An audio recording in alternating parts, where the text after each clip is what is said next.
I try and do something different that I'm on all day.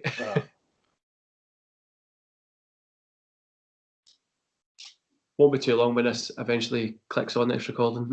That's just about it. That's it. Recording now. Cool. So mine still says starts recording, but we'll just get in here. So this is Non-Stop Wrestling Chat, the NWC Show, episode 35. And if you'd like to introduce yourself. My name is 100% Pure Scottish Beef, the Enforcer. I am Bobby Roberts. Man, so thanks for taking the time out today to come on. I know it's earlier in the morning, and it's quite refreshing to get a podcast done in the morning instead of from like always late at night for me. Yep. I'm quite happy. I've not had my rolling sausage this morning though. That's my only issue. I've had my coffee. I've had my haircut. I've not had my rolling sausage, so I'm no fan of 100% pure cylinders, but I'll get there. So, man, the first question we always start these podcasts off with is, what got you into wrestling? What was that moment that you were like, this is my jam, this is what I want to do? Oh, God, I mean, I'm 37 now, so I'm going back to Hulk Hogan, Ultimate Warrior, Randy Savage, right the way back, and it was just the bright colours, the pantomime, the characters at the time got me right into it as a child. And my earliest memory was, I think, watching, who was it now? Like Ludwig Borga versus Tatanka and Razor Ramon taking on, like, this was like, it might have been 92, 93, I think, I can't remember. First time seeing Razor Ramon as well. And I grew up the way wrestling grew up. So when I was younger, it was all cartoony. Then when I hit my teens, it was the Attitude Era. And then when I started growing up, it was like the Ruthless Aggression, PG era, new to what we're at just now. So the way I've grew up is the way I think wrestlers grew up as well. So I got into wrestling round about that Attitude Era because I'm turning 30 this year, so I'm a bit younger. But just a bit, I remember getting into it, and it just was like insane. Like it just.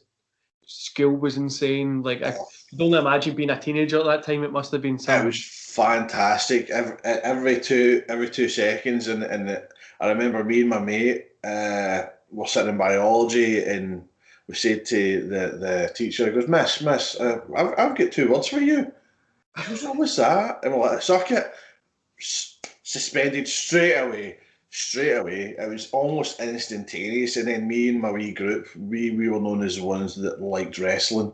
Well, they're the ones that watch wrestling all the time. They're the geeks, they're the losers and all that. But wrestling's everybody's dirty secret.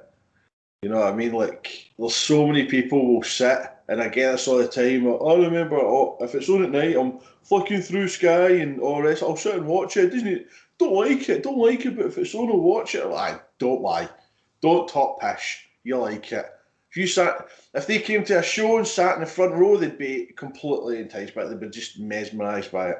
That's wrestling to me. It's getting that person that is on the cusp and turning them like that to be a fan. 100%. I think everybody is a fan of wrestling. Even if you say you don't like it, you're still a fan in some way because you watch movies, you watch sport. Yeah, you watch soap opera. Everybody watches some sort of like falsification of something. Like soap operas are more false than wrestling by a country mile. There's no way you could watch EastEnders and make it real because they'd be swearing every 2 minutes. Mm-hmm. It's the exact same in wrestling. It's like that wee escape of this is what I want to do, but I can't, so I'll watch somebody else do it. That's what wrestling is. Wrestling is an escape. 100%, man. I think wrestling's, for me, when I first got into wrestling, when I started doing like wrestling training and stuff, I remember being in school and people were like bullying me. Not bullying you, like now just taking the piss at you. Bullying Americans would call it bullying, but it's just like a day in school in Glasgow. But they were taking a piss at me. But they're the first people who came to watch me wrestle as well. So I was happy people came to watch me. So I was happy with that. I got that so much right through school to the point I was obsessed with wrestling. And I remember there was one boy decided to try beat up my wee brother. And he'd only just started in first year at the time, and I was in fourth year. So the boy that I'd already have a word with him, obviously. Sorry, 2 seconds. My bloody iPhone keeps going off. It's nut. So I wanted just to have a quiet word, essentially. and I ended up DDTing him like on concrete. Like I got expelled for it, but it's like it's what I was known as at school at that point. It was like, oh, he does that. He does that wrestling. I was like, well, at that point I was only like 14, 15 tops. So I wasn't training at that point. It was just that then that I was known as that guy. Then through it, when I was like 17 at one point, I think it was NWO were coming into the WWF at the time. Well, WWE, WWF at No Way Out. And me being stupidly young and drunk off the time when I was 17, was taking a can of spray paint and going round the hole of my tune, writing NWO for life on side of buildings and stuff. And I kid you not, the police thought there was some sort of gang coming into the earshot. And then I get known as, that's that guy that likes wrestling, or there's the wrestling guy. And then when I debuted, like, everybody came to see me because, oh, he does that wrestling, that's him living his dream. And that's what a lot of folk do my way, especially who know me. They turn up to me and go, you are living your dream. This is what you always wanted to do. You've got Joe Bloggs, who I went to school with, who might have been the popular guy in school, is now a Johnny. And I'm no dissing being a Johnny or any way, but it's like, is this what you wanted to do? Have you settled? So I'm living my dream. I've got my own wrestling company. I'm nearly 10 years in being a professional wrestler, and I coach wrestling. I set out to do this, and now I'm doing it, and I can't be any happier for it. I have the same conversations with people all the time, and I always get told I'm either like I'm self-absorbed or like I feel like I'm too confident. So like people who used to go to school with, it was like the cool people and that, and they're either just like doing like a normal job, which nothing against normal jobs, or they're being like a teacher that they didn't want to be a teacher. They were like terrible in school. Then I've got like my own business and I've got a lot of free time more, and like maybe I don't have as much money at this point as them, which not even too bad. Even then, it's still like they might have more money, but are they actually happy at what they're doing? Well, I keep saying this all the time as well. I'm like, you got these people that social media's pure distorted that as well. It's like, because you see people with like a new build house and then like a car and stuff, but they're living out their credit cards. And I'm happy. I live with what I got. Do I want more? Yes, but I live with what I got because I'm happy with what I've got. And wrestling's my wife, my kids, and my gym, and my school is all I need, and I'm happy. Man, I'm 100%. When I was wrestling, the reason I left is because I broke my neck. Which anybody who's listened to this podcast has heard this story. Been there, broke it twice. Oh man, I done the stupid thing and didn't go to the doctors for like 7 weeks after it. So like I was only 3-4 days, but I'll get to that story. So when I went, the doctor was like, "Why did you not come here sooner?" But I was in Holland, and then I came back here, and then the doctor was like, "You like you're severely injured. Like you should be like you need to go like lay down, take some painkillers. You might need an operation because you waited so long." And then he was like, "The best thing to do would be to just stay out of wrestling for a while." I think it was like 2 years, 3 years, he says, but then family stuff and personal life got terrible, so it was just I had to kind of leave, which if you'll know from breaking your neck, it's one of the worst pains ever, and then it just slowly gets worse until it starts to get better, if that makes sense. I mean, if only you were talking to somebody who ran his own training school and promotion, if you wanted to come back to train. Man, don't even tempt me. I'm itching. See, I started this YouTube channel like I can't go back to train, but I can maybe like do something with it, like do interviews and stuff. There's a place in wrestling for everybody. That's the thing. There's a role that can be had, whether it be refereeing, whether it be backstage announcing, producing, podcasting. Like the way I've got Respect set up now is I've got obviously the in-ring stuff, which is great, and we've also got we've got the way we're based is I've put a lot of money and effort into it. We've got a promo area, green screen room. We've actually got an area to practice commentating. Like we've got a dual screen setup for editing as well. So it's not just you're coming in to train to be a wrestler.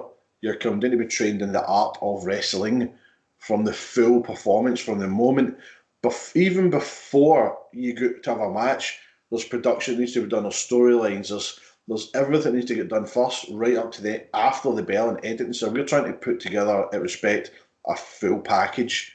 So you're not just learning the ABCs of wrestling, you're coming in, you're learning how to commentate, which is great, because then you can put another spin on another character. So there is ways and means for people to come back into wrestling that sometimes the door might seem shut, but kick the door down.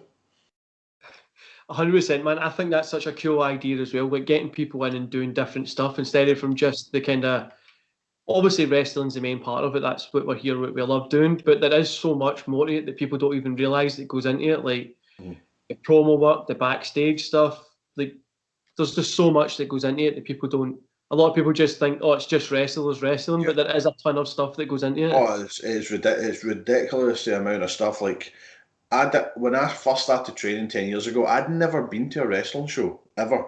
Like, I'd been to one in Irvine and Yokozuna was on it. And that was God knows how long. And that was the only time I'd been to a wrestling show. I was a child at that point.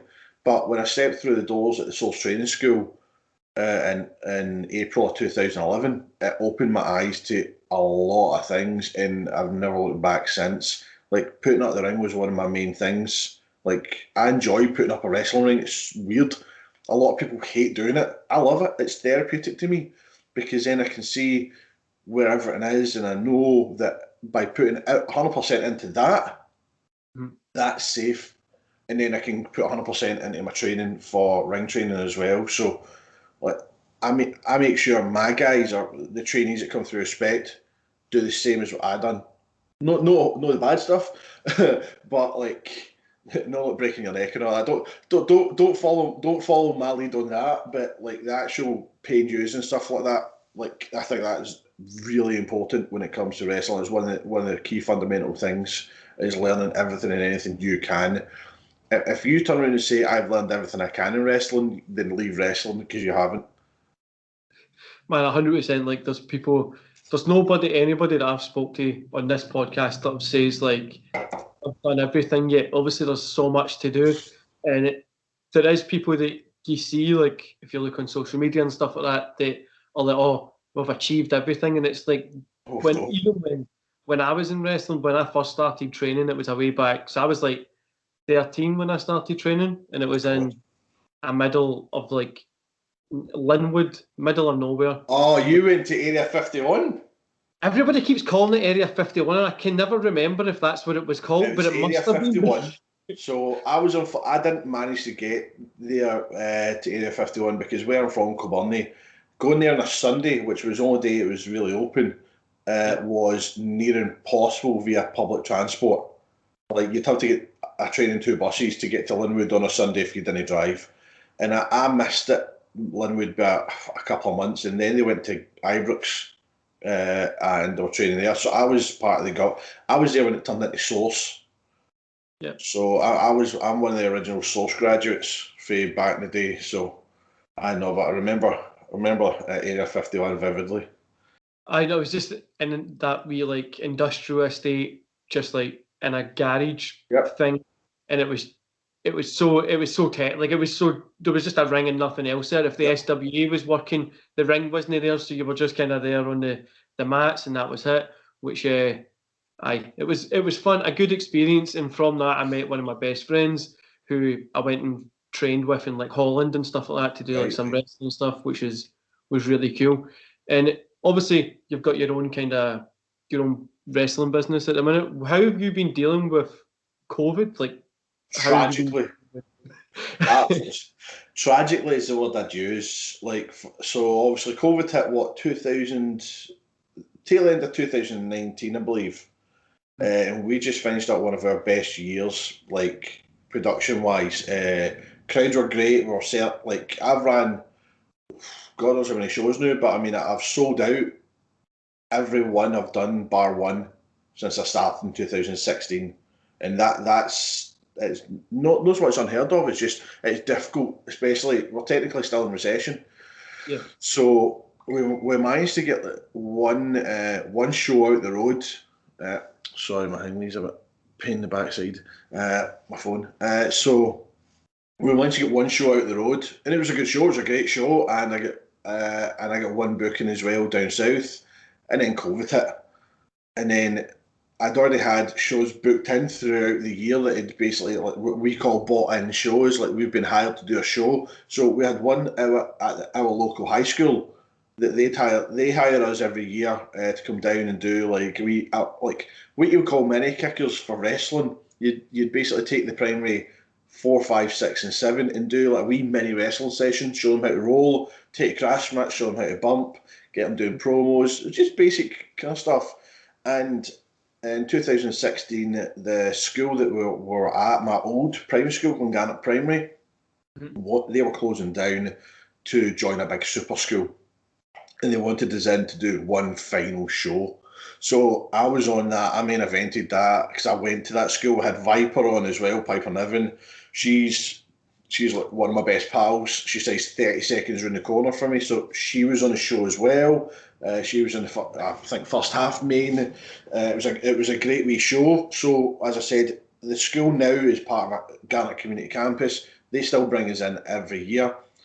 This year we were meant to be performing in the auditorium, which is like a 400-seater auditorium, and for a company my size, that's a big show, and I was looking forward to it. And everything, the way it was set up, the way the ring and the seating. Do you remember the old school Raw where there was no ramp? They would just walk out from the floor. Yeah. That's the way it was set up. It was going to be amazing, and then bang, and I'm like, oh wow, oh absolute gutter.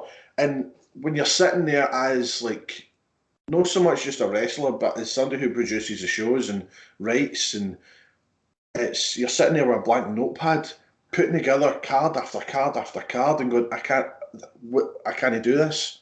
How am I meant to do this? I can't put this into action yet. And like this year, according to guidelines, we can do a show after the 17th of May with 100 people or less, with like things in place. But then, can you physically do that?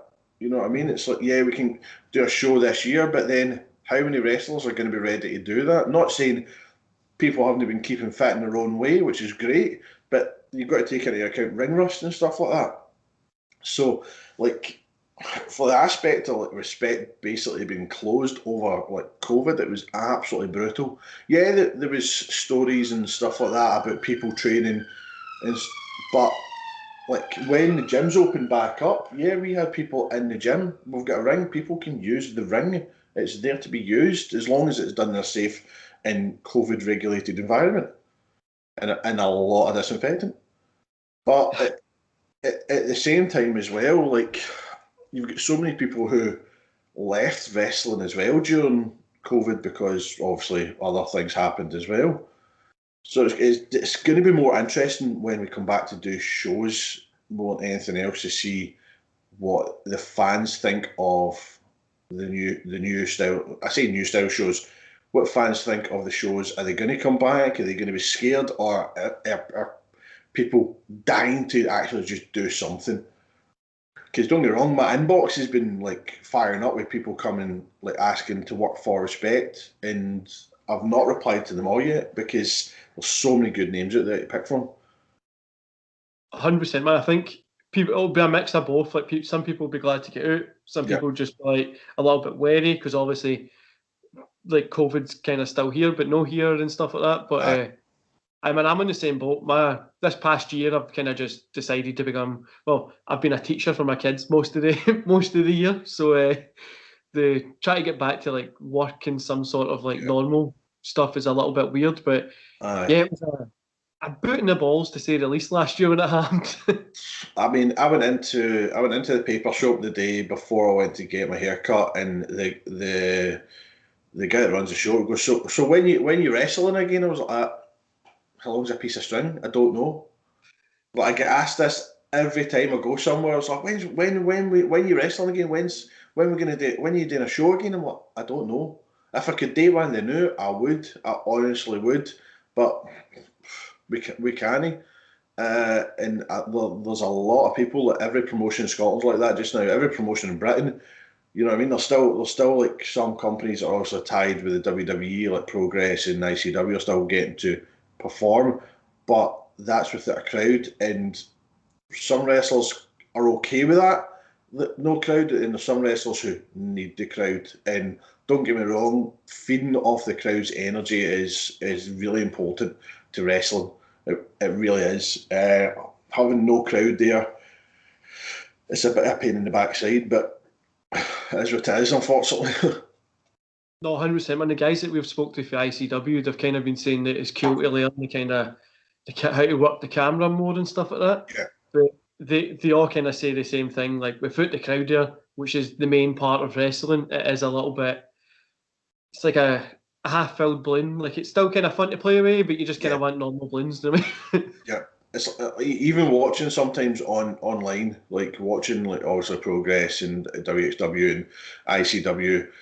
It's great to see the guys still doing what they're doing, but when there's no crowd interaction, it's sometimes difficult to watch. It's a wee bit cringy sometimes as well. Like, if you think, like, everybody started somewhere. When I first started wrestling, I was like the pre-show of a pre-show, and there was like one person there, like a granny just sitting. Like, that was even better than having nobody. But like, having nobody at all and like a small. But like, the thing is, most wrestlers have been there in their career at some point where they've wrestled in front of next to nobody. Yeah. I mean, I think the smallest crowd I've wrestled in front of was 26. Mm-hmm. And that was in a hall that holds about 300 people, and you're like, okay, let's hear this. I want to hear this guy cheer. Come on, you cheer, nobody else. This guy, you just got to make the most of it. You just got to make as much fun as you can for the people that are there. I mean, I've always said this for day one with wrestling. If I can provoke a reaction in just one person and they walk away from that show having enjoyed the show, hating me or cheering me, whatever it is, if that one person's happy, I'm happy. I've done my job. 100%, man. I think, like you said, wrestlers have obviously the 26 people. Like, my first story is obviously in front of that one granny, because I think I was like 14 or something, so I was like really young. I don't think they wanted me to be on the show because I was so young. They were like, just put them in front of this like this early show. But it was the best night of my life. I had that woman cheering. I was happy. I didn't care. That's the thing. That's it says on my biography on Facebook, like, I'm here to make people smile, entertain people, and make people smile, and that's what it is. That's all wrestling is to me.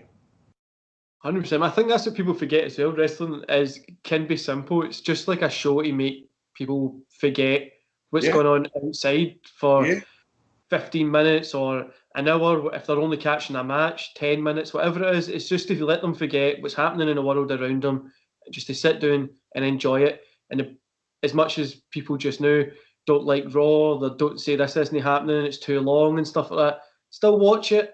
Even if they catch the highlights on YouTube, it still takes them away from the shit that's happening in the world to moan about WWE, which still helps WWE. Exactly. So, talking about obviously stuff that people kind of say and stuff like that, what is something that you dislike about the wrestling world at the minute, apart from COVID? What's something that you dislike about wrestling at the minute? And as a generalisation, yeah, some people think they're owed so much, and they've barely had a foot in the door. Like, I've in the whole time span of wrestling, I've been, in fact, on the 30th of April, 9 days' time, I've been wrestling 10 years. A decade of my life, like nearly a quarter of my life has been dedicated to wrestling. And like, when I started, I was training 4 days a week, if allowed to, 4 hours a day, to make sure I was trying to make a date that we were wrestling in the town next to mine. Mm-hmm. And I asked my coach, is it possible for me to be on that? He says, well, you need to fucking hammer it. You need to get in there and just keep going. Well, pardon me. And I made sure I did.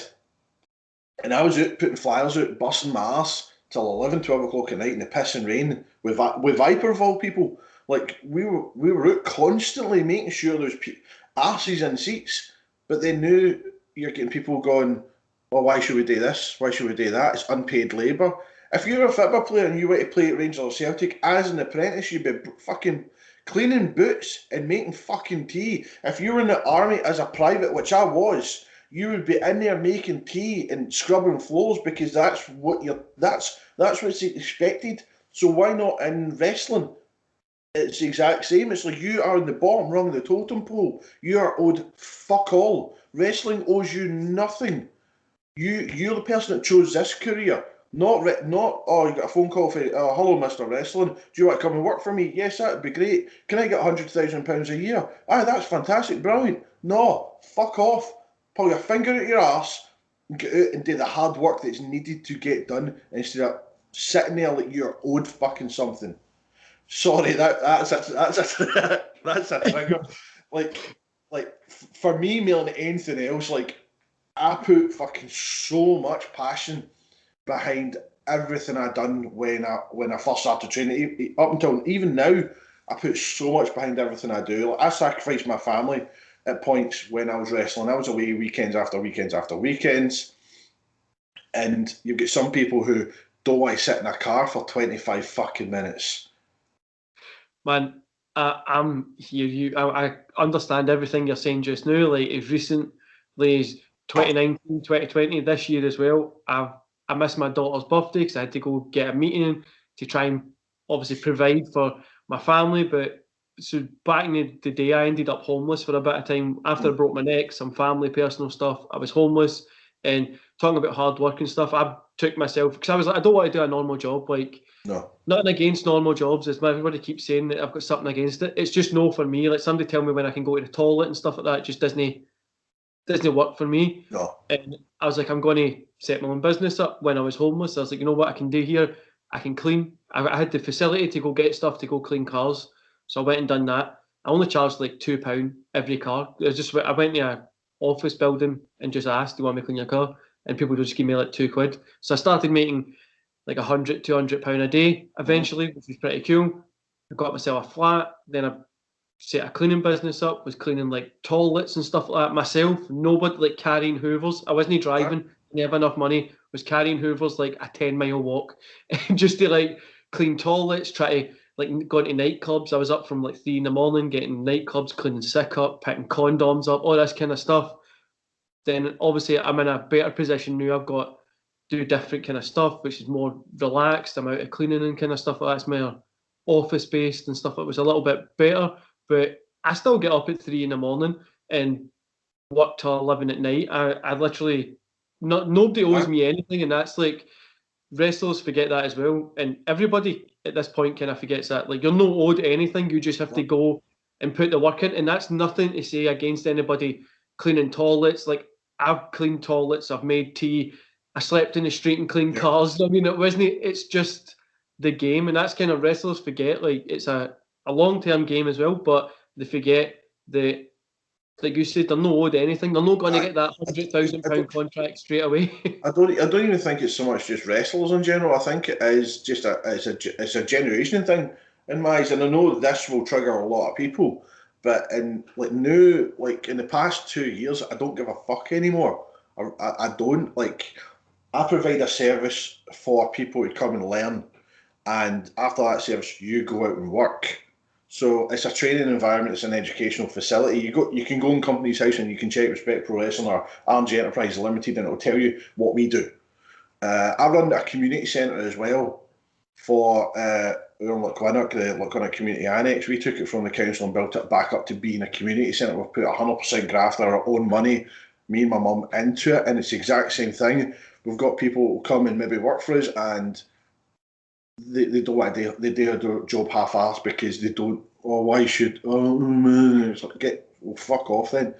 You want somebody to graft, especially in the wrestling world as well, and you'll see that in training. Training is a massive part of it, but if you're not willing to put in everything else afterwards, then why does anybody want to use you? This is the thing. It's like, oh, I do this and I do that during training. All right, do you put out posters? No, fuck that. Do you advertise everything on Facebook and Twitter and Instagram and fucking Snapchat? No, why should I? Well, there you fucking go. It's not even going that extra wee step. It's how things are done. If you're not going to go and put a poster up or go door walking and put flyers out, why is anybody going to come to a show to see you? Like, it's fair enough. People will buy or 10 tickets. You've got your promoter goes, oh, sell these 10 tickets and I'll put you on a show. Right, so you've sold them, you're in a show. What about everybody else? What about the other 10, 15 people that would have came to the show because you put a letter through the letterbox or put a flyer or whatever? So they would maybe come see you again and again and again because they liked you, but because you're not taking that opportunity to take that extra wee step, it's like, why should they give a fuck when you don't give a fuck? 100%, man. I think it's, like you said, a generational thing. Like, obviously, I'm younger than what you are, but I think my kind of past, like being homeless and stuff like that, just gave me that, like, nobody's going to provide for me at all. So it's like I have to do it because don't have any family. Obviously, I've got my own family, and I don't want them to ever end up in the position I was in. Yeah. But people forget, like, it's when I was wrestling as well, like when I was 14, gone out night time to 11 o'clock at night, putting flyers through doors, putting posters up myself, like just walking, like just putting things through doors. When I was in Holland with my friend, we would go do it, and it was like just stuff that you had to do. You have to put the work in, like you need to put the hard work in, like those long days, so then in the future you can start to take a little bit more time off. Obviously, don't get me wrong, there's a lot of people out there right now that they do put in the graft, they do everything for you. You'll get a phone call or you'll get the email going, can I come do the show to help out? That's fucking great. But when you come down to a show to say help out, don't just fucking sit in your fucking phone when you're meant to be doing security. Look for shit to do. Like if you don't know what you're doing, go ask. Don't just stand about like a fart in a trance, because there's always something for somebody to do. You know what I mean? Like when I was in the army, I get medically discharged, but in my last week, like I didn't have to do anything in my last week because I was getting discharged because I fucked my ACL. But I still went and done shit. I was still making tea. I was still cleaning. I wasn't going out and doing like your running and all that kind of all the drills, but I still made sure I was doing something. And I didn't need to do that, but I did. And I think that's what's wrong. Like, there's a select number of fucking people nowadays that think they're just owed the fucking world. Boo. Get out it. There's so many people that, like you said, are owed stuff, or when they'll say, oh, can I come and help you?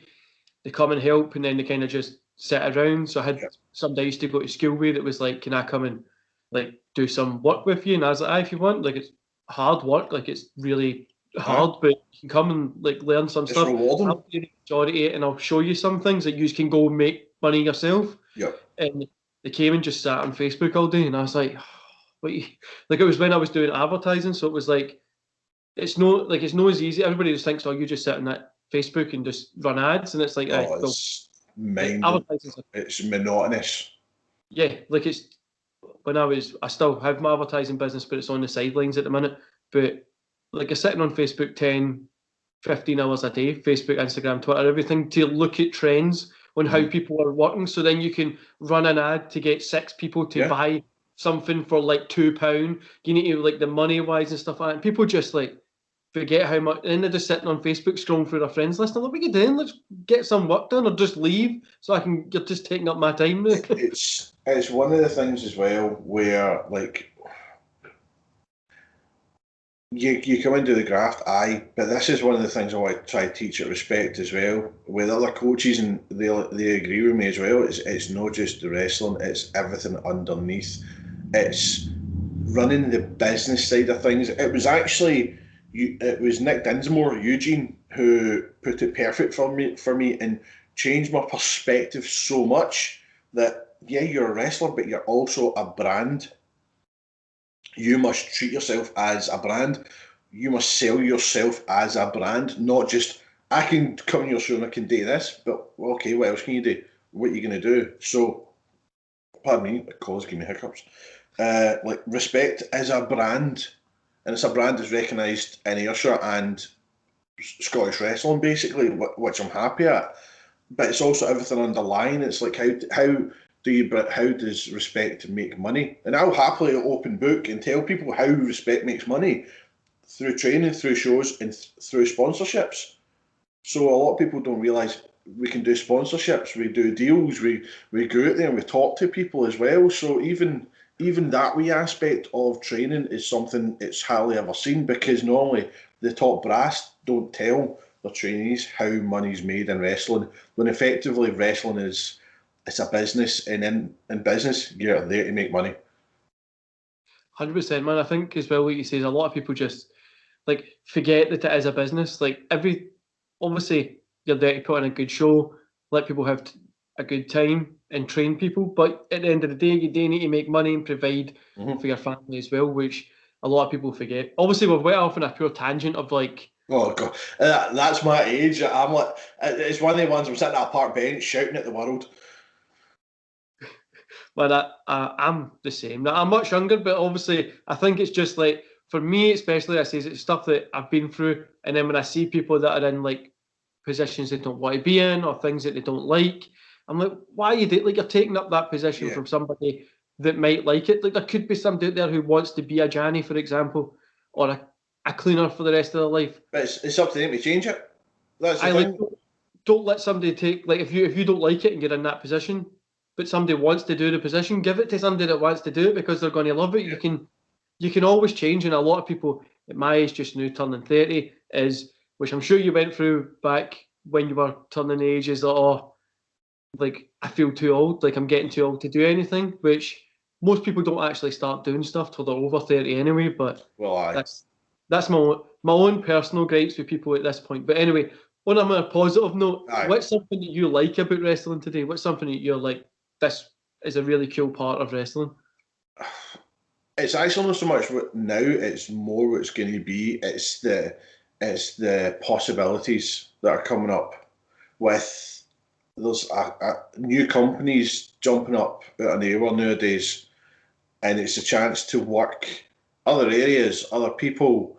As a wrestler, I'm looking forward to that challenge of new crowds, like people I've never wrestled in front of, people I've never wrestled, and showing them what I can do as what Bobby Roberts does best, and that's entertain. Like, I love wee tunes.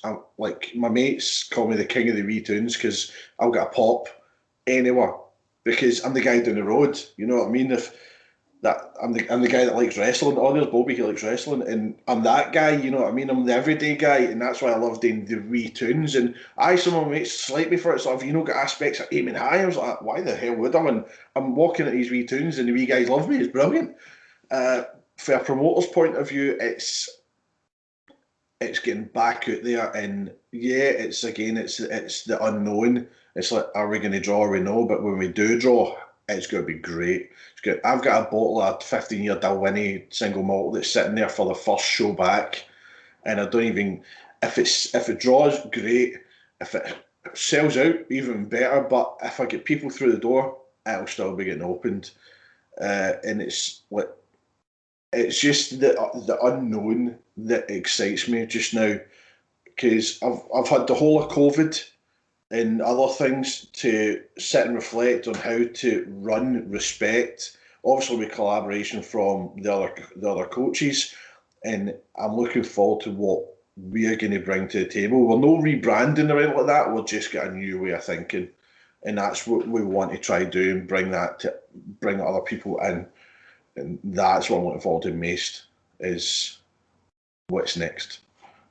100%, man. I think there's just so many people who's just ready to like get back to normal. Like, I think before COVID, everybody took stuff for granted because it was like, of course, nobody's going to take like the pubs away or concerts or like going on holiday and stuff like that. And then obviously it had to go away, which I think everybody's just, for maybe a year or something after it, hopefully there's no a big recession coming, but maybe a year or so after it, it's going to be just fun, just people having a ton of fun. I hope so. Stuff like that. I really do. Like, my shoot job is I'm a doorman as well. Well, so I run my gym, I run my training school, I've got a tanning shop, I run a community centre, I'm a coach at the local primary school, and I'm also a doorman. So I go back to work really soon with the pubs opening back up, like beer gardens. And I know it's going to be chaos, and I know that's going to be the same as the wrestling world. There's going to be shows everywhere, and I mean everywhere. I mean, luckily enough, I'm the only training school in Ayrshire, which is great. However, there is another promotion opened up in Ayrshire Pro 2, run by Logan Storm, which is brilliant. I got on real well with Logan, and I'm looking forward to working with him and alongside Pro 2 as well. So I'm looking forward to that, because obviously you've got North Ayrshire and Ayrshire, which I normally run, and he's got South and East Ayrshire. So hopefully we'll do a good collaboration, maybe have a good show at some point together. But I think wrestling is going to get a second boom. But obviously a couple of years back, we had that massive boom of wrestling. It was fantastic and brilliant to be part of. And now it's lulled a wee bit. It's obviously COVID, it's went downhill. But once we can get full swing, it's going to be massive. It's going to be huge, and I can't wait to be part of that again. 100%. When I keep saying to people, like, it's just a waiting game. Like, wrestling's always got ups and downs, and that's from the bigger companies to the smaller companies. Like, it's always creatively always goes through that kind of ups and downs. And I think everybody's just going to be hitting out of the park the minute we're allowed to go back out to parks. My only thing is, and I said this on another podcast as well, and it's not a bash at them, there's so many people that have come out recently with characters and gimmicks, which is great, but with no like match experience, if that makes sense. And their coaches are brilliant, and but my only thing is, and it's not so much a worry as more of a what she was going to happen is, will they live up to the hype of what they're putting out there? Now that it's not a dig in any way, and I'll put that across, because obviously some people will take that the wrong way completely, because as people do. But this is from a promoter's point of view, and going, if this guy is as good as he says he is with his character, I can't wait to have him on a show. And I hopefully there's not too many people who are putting too much weight on their shoulders in, because we know how that can affect somebody mentally. No, man, 100%. The Target Wrestling, they were doing the social media kind of tournament. I seen that. And I had a couple of guys on from that. So obviously Shady Natris has been around for years in British wrestling. And then the couple of guys from there, and they were saying that, they've been changing their character and stuff like that. There was a guy on it, he won like the social media poll thing, I think, but he's like only done a few kind of training, I think it was a year or a couple of months of training. But he came up with this poor cool character, and I'm excited to see if he can put it into the ring, like, because obviously I think I know who you're talking about. I've honestly totally forgot his name, but I speak to him like every other day. So I'm sorry for forgetting your name. I'm terrible with names, man. So that's, if you ever meet me in real life, you'll need to remember me your name as well, because I'll forget it. But like, it's just such a, in the ring, it might not be the same as what you get the response in social media. Like, it's. I mean, don't get me wrong, it's a breath of fresh air. Like, from a promoter's point of view, it's great, because you know that watching these people, they can put a promo together. And it's one thing I want as a promoter is, it's not my job to advertise your match. It's my job to advertise the show. I'll put up your match graphic and I'll say this is going to be a great match, blah, blah, blah. But if you want people to come see you, or if I put it online, if you want people to come view you need to advertise your shit. And if you're not doing a promo, I mean, promo's short for promotion. Why would you not do a promo for your own fucking match? I ask people every time they're on one of my shows, can you do me a promo? A minute and a half. Even if it's just generic, my name's this, I'm here, and I'm going to be doing this, and I'm going to be beating you. Here's why. That's it. Great, brilliant. And all these people are coming out with all these characters like Fletch Cassidy, Supreme. There's a good few other people as well. 2 seconds. I'm on a call. Like, they're flinging out these promos and they're knocking it out of the park, and it's like, great. These are people that know straight away. Like, obviously, like the Supreme, I think he trained with Joe. He trained with Joe Hendry. Joe, the king of self promotion. I love working with Joe because of that, because he knows the value of self promotion. And look at him now; he's ROH. So him passing that knowledge on to his trainees as well is fantastic, because they are then going to promote. I don't have to worry about having to put their character over, because that's their job, that's what they're going to do. And that's what I look forward to as well, seeing who's going to step up to the plate. You know what I mean? That's going to be interesting. 100%, man. I think as well, like, back when I was in wrestling, the promotion was like the biggest part of it, like doing promos, like, because you would try and cut promos any way you can, because social media wasn't as big as what it is now. But you would try and like go to a different show or like record yourself, talk it up to like people and like try to just standing like doing like those salespeople in the city centre, stop people to let them know there's a match coming up and stuff like that. The way I look at it is wrestling itself is a sell. Like, you know what I mean? We're trying to tell these people, look, watch us. There's reasons behind it. We're doing a storyline. Watch this. It's soap opera. And like I come from a background of sales. I've been a salesman since I left school at 16. Whether it be face to face or working for Sky and those kind of call centres. So I try to sell every aspect of Respect and Bobby Roberts as much as I can. And I think that's what's beneficial to some of the ones coming through now is they know they need to sell themselves for us to believe that they should be on a show. Again, that comes back to the whole you're not owed anything. You know what I mean? So it's like just because you cut a good promo as well doesn't mean I'm going to put you on a show. But if you make me put you on a fucking show, if I can't ignore you, I'm going to put you on a show. That's the way I look at it. It's especially at Respect as well. We do our promo classes. I've brought in Billy Kirkwood as well to help with promos and character work, like improv, because I think improv is a massive, important part of wrestling, whether it be talking one-to-one in front of a crowd, or even in ring when something goes awry and you have to think up something on the fly. And that's why I brought Billy Kirkwood in, one of the best in the business, to help with promos and character. So that's just another added wee aspect of coming to Respect Pro Wrestling. Well, 100%. I think a lot of people forget like improv is that's what we got taught in wrestling when we first started. It was like you were in the ring and then they would tell you what they're going to do and then they would change it. So then you need to try and react to it. And it was it was a cool learning experience because you did learn that whole like cool, so shit can go wrong. Aye, but sometimes in a way that can be quite dickish. It was they were just being a dick most of it, but it was cool to kind of see that okay, I can change it. We can start learning from the fly. But obviously, like in case somebody's like really injured themselves, it helps to know that cool, I need to like. Definitely, I love watching matches on the fly, and it's something we try to get the trainees to do as well. And just go, give me 8 to 10 minutes. When you go do something, and just throw them in, and see what happens. Sometimes you throw shit at the wall and it sticks, and it's great. Oh, that was fucking amazing. And then you go, well, I could audibly hear you call everything. And in training, it's game face or no face. You know what I mean? So. Like the improv, I love improv in wrestling more than most things. Like it's what makes it fun in my eyes.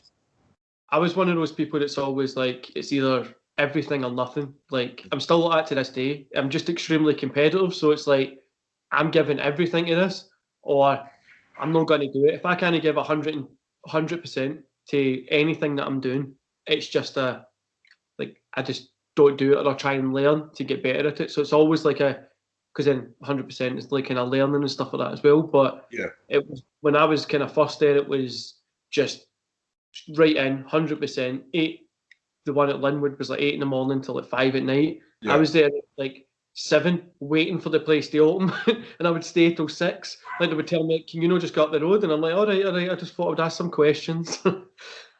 It was just that kind of work ethic is what I grew up with. So coming to the end of the podcast, man, we normally ask a couple of 3 questions and go for it. They're fun. So the first one is, who's your favourite wrestler of all time? Who's somebody that 2 seconds. I'm just going for what, mate? Aye. Favourite wrestler. Well, if you don't know, you should know it's Stone Cold Steve Austin. By a country mile. Obviously growing up in the Attitude Era, but I watched it a lot when I grew up a wee bit more. I started watching more of his older stuff, and I'm going back to when Austin was trained by General Chris Adams in the USWA. So I'm watching all his early stuff, and I mean, God, like fresh out of high school. In Texas, that was great. And then obviously stuff in WCW, Stunning Steve, and then obviously with Hollywood Blondes, and then into WWF as the ringmaster, and then just going from there. Like, I followed that career right the way through, and it still amazes me. Like the guy was meant to be just an out-and-out heel all the time, but eventually just turned. And he's always said this. He says, I'm a heel, but everybody likes me. And that's what I liked about it. And it's that thing that Austin drew everybody else in. He was anti-establishment, and obviously as a teen at the time during the Attitude Era, and you see Austin sticking the fingers up at Vince, and you're just like, I want to be him, and you're shouting at the teachers going, hey miss, fuck you, and amazing. I was that much of an Austin mark at school. I used to walk about with a leather waistcoat on with silver Tipex fucking Austin 316 on a fucking leather waistcoat, and I did actually buy a leather waistcoat when I was wrestling as well as part of my ring attire as a wee tribute to him. And then obviously my run as Stone Cold Bobby Roberts during my ICW tenure as well, so that was a homage to him. So, but I love Stone Cold just in general. He's a great guy to watch in ring, but that Hollywood Blonde, Stunning Steve, like kind of period is a bit that a lot of people don't really watch, but it's like it's gems of wrestling at that point. Great, it's so crisp. But I was watching it a few the other night, having Ricky Dragon Steamboat, some of his stuff, they were amazing. I think there was a match between the Hollywood Blondes and Arn Anderson and Flair, and it's just that it's a hidden wee kind of nugget of beauty, to be fair. Just watching bits like that, and it's like, oh my god, Austin was so crisp, and everything he'd done made sense. But he was learning from some of the best. He was riding with Dutch Mantell quite a bit in his early career, so he's picking up bits for him, and then he's traveling. He travelled at points with Flair.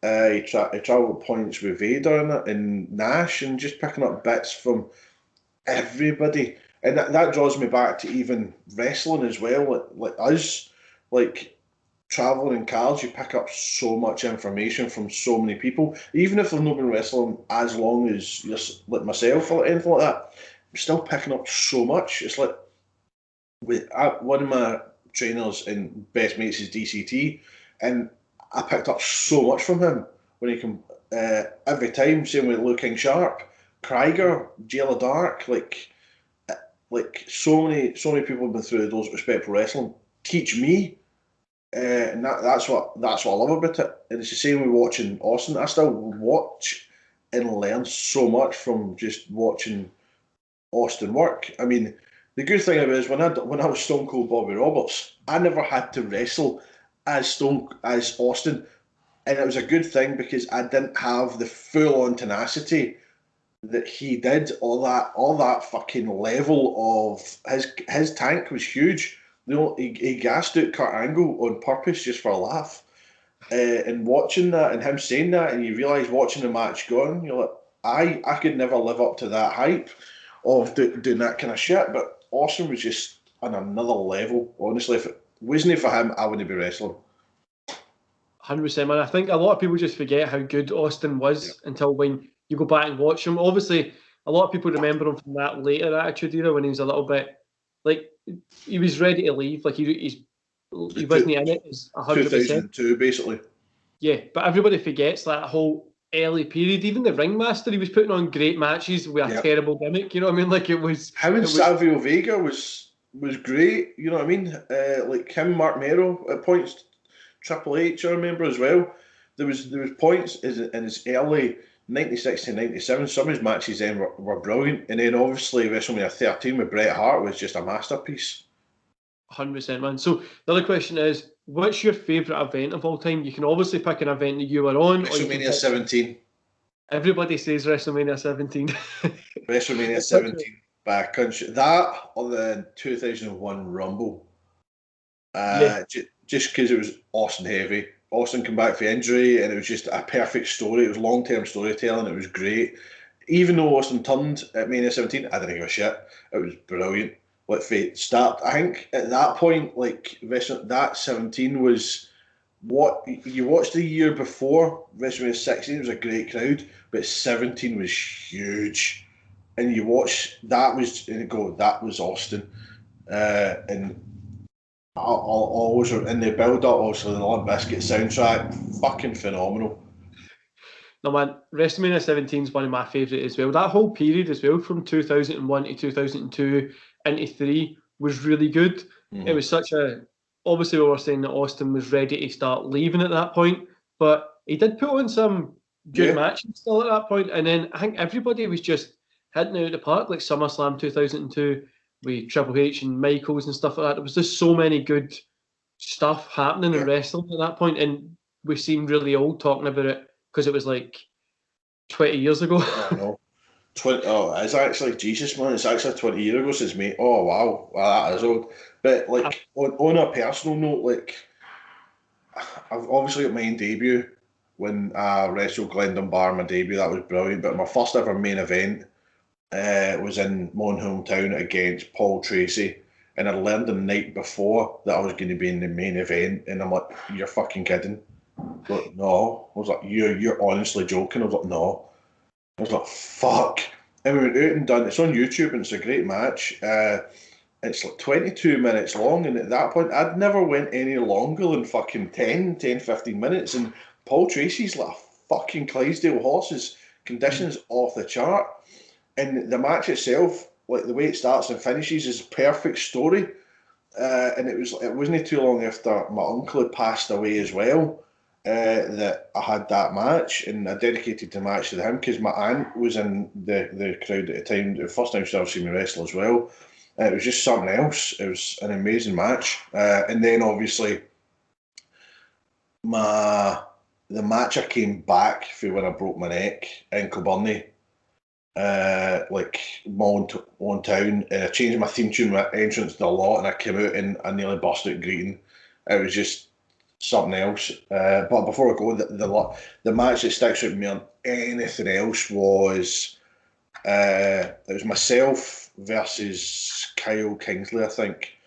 But it's not so much what it was. It was more it was 4 days after my dad had passed away, and I still had a show to run. And I'm like, I don't know how I can do this. So I go, it was Scotland, England, obviously I'm on Team Scotland. Went and got a Scotland shirt with my dad's name in the back and his date of birth. Changed my entrance tune to Deacon Blue, Twist and Shout, because it was my dad's song. And I'm standing at the entranceway in the music kit. I just burst out greeting. Straight away, just floods of tears. So I go, and the match was meant to be interrupted, turns into a big 8-man. And I didn't know, but they changed the match and nobody really told me much. Because I was running about, and I was meant to get eliminated, but they changed it. I ended up winning. I ended up stunning Jack Stars and going over, and then busted greet in the middle of the ring. It was one of the best moments in wrestling so far. Because my daughter was watching as well, and it was just absolutely amazing. But I know my next favourite is going to be when we come back, when we do that first match back, that first show back. I'm going to make sure it's going to be an absolute belter. And you're more than welcome to come down. There'll be a ticket at the door for you. Man, I can't wait to just when stuff gets back. I'll be going to like every show every weekend. But the final question we always ask is the one that everybody loves to hum and haw at is, if you could replace yourself, if you could replace somebody or add yourself to any match in history, what would it be? For me, it would be I'd replace Owen Hart. If I could wrestle as good as Owen Hart against Bret Hart, SummerSlam 94, that blue steel cage, because I watched that on a monthly basis and learn new stuff from it. What would yours be? I would take out The Rock out of WrestleMania 18 and put Austin in that place. Because in my head, that should have been the match. That it should have been Austin, Hogan, two biggest like wrestlers of each genre. Yeah, The Rock was great and he was on fire. It should have been Austin though. That's what people really, really wanted. Like, I think that was the original plan for some reason. I've heard rumours online that was the original plan, and obviously Austin wasn't too happy about his position on the card kind of thing. But I would have loved to have seen a different outcome. Like, it would have been interesting to see how the crowd reacted the way they did with The Rock and Hogan. It would have been interesting more with Hogan, Austin, I think. Definitely. Yeah, I think it was two two different. The Rock could work with anybody, to be fair, but so could Austin. But I don't think the styles would have matched up. I think just the story it could have told would have just blew the wrestling world apart. Like, it doesn't matter if the match was good or no, because that whole story leading up to that between Austin and Hogan would have just been the best thing ever. So if nobody's ever checked you out, I've got your links in the description below. Go find you. Put your name in YouTube. That's what I done, and I found a ton of your stuff. Bobby Roberts Wrestler. That's what you check. Bobby Roberts Wrestler on YouTube, obviously. Bobby Roberts AGC on Twitter. Bobby Roberts on Facebook, Instagram. In fact, no, Instagram, it's your More316. Yeah. Don't know why. It took me ages to find it, man, and then I seen it and I was like, it's cool, I've got it. But no, man, people should go check you out. I think, for me personally, I kind of fell out of love for wrestling when you were kind of starting to get into it. And when I got back into it, I was watching a few of your stuff. Then for some reason, I forgot your name. Like I says, I'm terrible at it. Recently, when I seen you on Billy's kind of stuff and a few people were sharing it, I was like, that's the guy who I was watching like a few years ago. And I fell back into just watching your stuff again, which people should go check it out, because you're probably one of the best wrestlers in Scotland. When we come back, you're going to see a whole different Bobby Roberts to what everybody knew. It's going to be completely different. But no face paint, bugger that. Man, so if you wait there, I'll let you know when this is going to go up and stuff like that. And I'll end the recording just now. Cool.